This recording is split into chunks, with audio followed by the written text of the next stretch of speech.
গাজায় প্রতিদিনই ইসরায়েলি বাহিনীর হামলায় নিরীহ ফিলিস্তিনিরা প্রাণ হারাচ্ছে।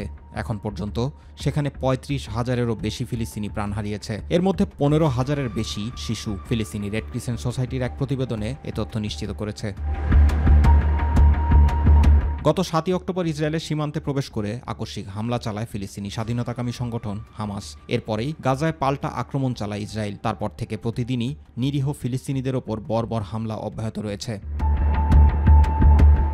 গাজার স্বাস্থ্য মন্ত্রণালয় জানিয়েছে, ইসরায়েলি বাহিনীর হামলায় এখন পর্যন্ত সেখানে ৩৫,২৩৩ জন ফিলিস্তিনি প্রাণ হারিয়েছেন। এছাড়া আহত হয়েছেন ১৪১ জন। গাজার উত্তরাঞ্চলে ফিলিস্তিনি সশস্ত্র গোষ্ঠীগুলোর সঙ্গে ইসরায়েলি বাহিনী তীব্র লড়াই চলছে। ফিলিস্তিনি গোষ্ঠীগুলোর রকেট এবং উন্নত বিস্ফোরক ডিভাইস দিয়ে অতর্কিত আক্রমণ চালাচ্ছে। ইন্টারন্যাশনাল রেস্কিউ কমিটি জানিয়েছে, দক্ষিণ গাজার রাফা শহরে ইসরায়েলি বাহিনীর স্থল অভিযানের কারণে খাদ্য এবং পানির সংকট তীব্র হয়ে উঠেছে। এছাড়া সেখানে পর্যাপ্ত স্যানিটেশন অভাবও দেখা দিয়েছে। জুবাইর রহমান, মাই টিভি নিউজ।